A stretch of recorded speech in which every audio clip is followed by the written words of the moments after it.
You are listening to the FEBIS podcast, and my name is Sylvia Amaral.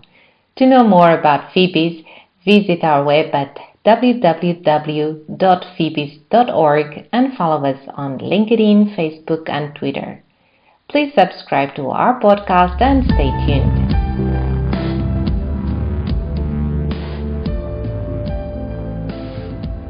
It's 1 year since we launched FEBIS podcast. And in the first episode, we started with overview on the regulatory topics that were affecting or likely to affect the business information industry in the near future from that point in time. In today's episode, 1 year later, I'm very happy to say we are again joined by Stephanie Verilag-Marzin, FEBIS Institutional and Regulatory Affairs Coordinator, for a 1 year anniversary overview of what has happened in the regulatory front and what's to come. So, Stephanie, welcome and thank you for joining the FEBIS podcast. Thanks a lot for having me, Sylvia. As just said, we decided last year to launch the FEBIS podcast starting with a regulatory overview. 1 year after, what would you say were the most important topics and how did FEBIS interact with this? Well, it's been, as usual, a very intense year on the regulatory front, and I would say even more than usual. So, just to name a few of the topics that we have tackled, there were inter alia the Data Strategy and the Data Governance Act, the Open Data and the PSI Act, the follow-up of data protection, which is never ending, the issue and the policies about late payments, the question of artificial intelligence with a new act proposed, the Digital Service Act and the Digital Markets Act about digital landscape and competition, not to mention everything that's happening in the field of the ESG, which is the Corporate Social Sustainability Reporting Directive, and the Corporate Due Diligence Directive. So, indeed, this is just, it has been a very dense year, as you can imagine. Well, I can see, just a few to mention and already so many. Well, what would you say are the major issues still going on and where are we on them? Yeah, so I would flag out just to name a few about the whole thing that we listed.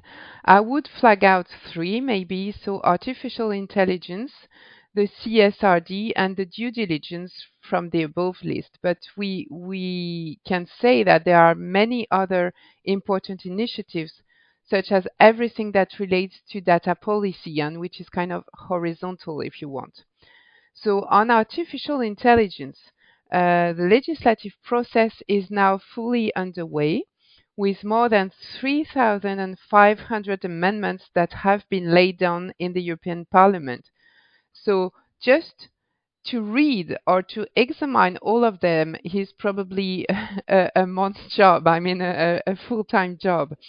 And what's important is, of course, there's going to be some consolidation, but it's really key for us to assess what's going to be the scope of the Artificial Intelligence Act proposal.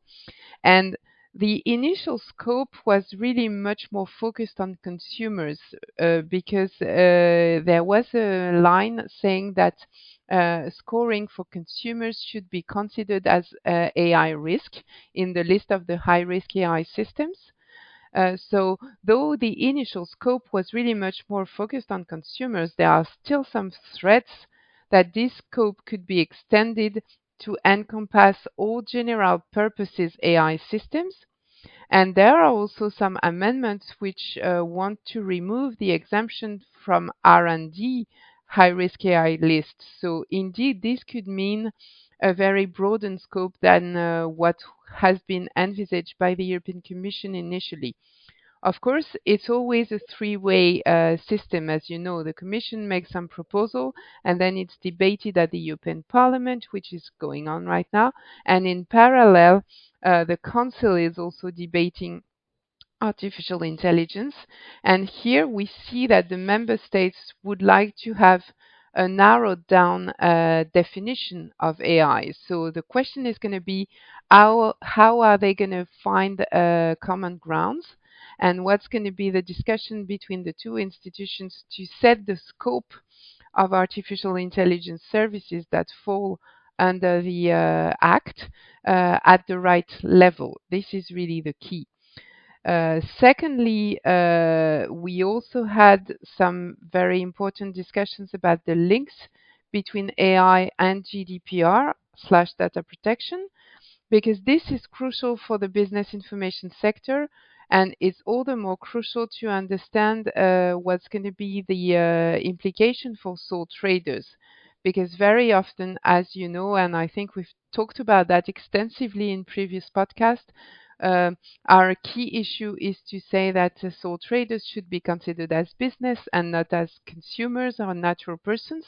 And here again, it's not very clear in the AI Act where these people are going to fall. So that's why we've had some talks about the positioning, and we've had some extensive exchange also with other sister associations like Axis, who's been doing a tremendous job on AI to try and align and understand the point of view. So AI, definitely, this is a key topic, and I think we're going to see that also going on in the coming months and years. So the second issue that we really focused on relates to the CSRD, which really is about ESG. So what's ESG? It's environment, social, and governance, and it relates to the new items that businesses will have to report once the CSRD is put in place. The CSRD means the Corporate Sustainability Reporting Directive, and this is the revision, let's say, of the non-financial reporting directive, which was currently in place. And I remember last year we had a podcast about the CSRD. It was just at the beginning of the process. We can now say that it is on good way to be formally adopted, because both the Council and the European Parliament have struck a deal, so it should really come into force quite quick now. And of course, it's going to have to be transposed into national member states' law. But nevertheless, the timing is kind of ticking now. So what is the CSRD doing, and what's the biggest change towards the NFRD, if you want?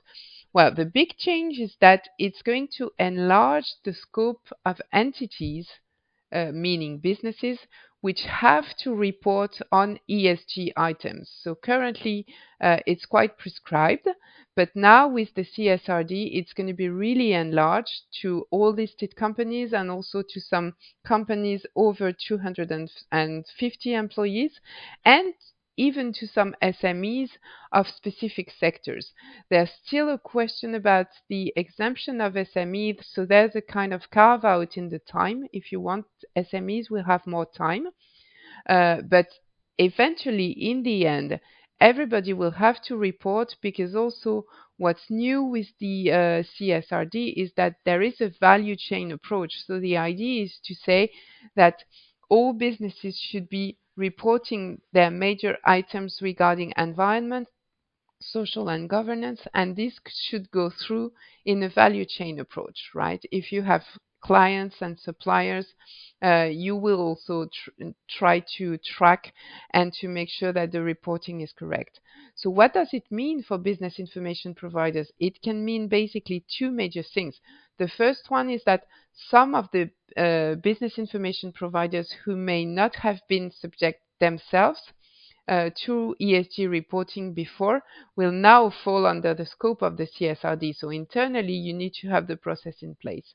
And the second thing it means in terms of business opportunity, or the way to look at it from product and service development, is that there's going to be a ton of new businesses that will have to comply, and they have no clue at the moment how to do that.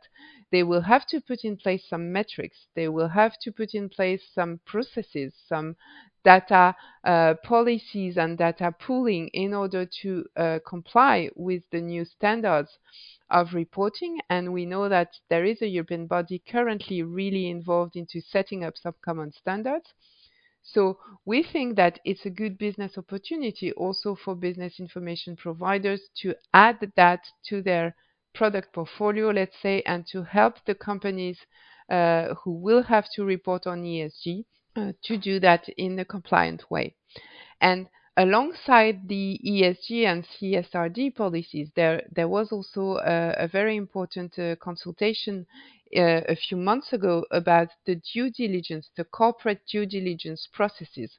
And here, this really complements the approach of the CSRD because reporting is kind of the last mile of an enhanced due diligence approach, which is focusing much more on the value chain or the sector view than the present framework.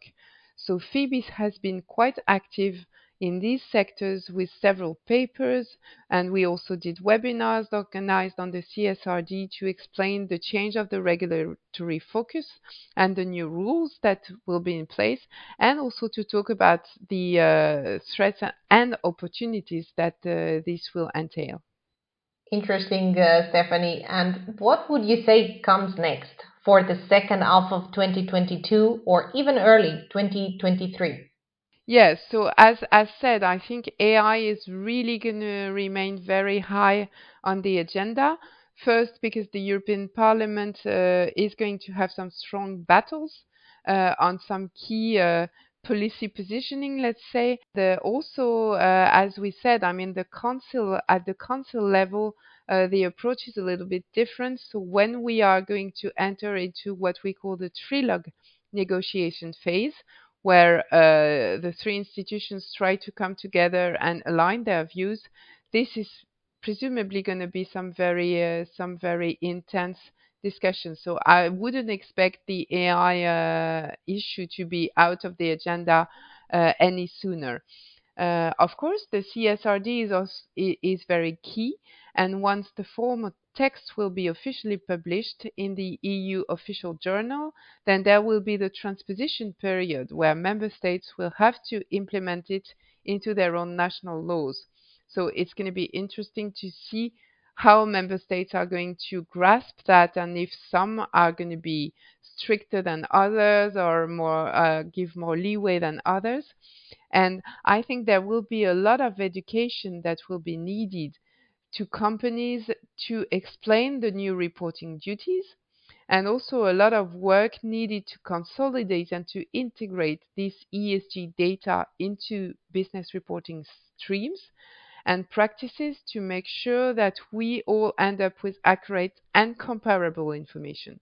And last but not least, I would say that probably the next big thing to come is the open finance review proposal that the Commission just initiated, because it could really pave the way for new finance possibilities and open the market, but at the same time, there is a risk that it can threaten some of the existing business models. So we have to really walk the fine line on that and see what's the best solution to push for through the open finance network. So yeah, definitely a very important piece of legislation to follow. So thank you, Stephanie. Definitely no rest in the regulatory field. It has been a pleasure to have you guiding us through these topics once again. And I think it is a good idea to keep this dynamic of revising the regulatory environment on a regular basis. So this helps us understand a bit better what are the emerging issues, the implications they might bring for our members' activities as well. So see you soon in the FEBIS podcast for more relevant content in the regulatory affairs field. Thank you very much. We would love to hear your feedback and thoughts for future episodes. You have been listening to the FEBIS podcast. If you like the content, please subscribe. Thank you for listening.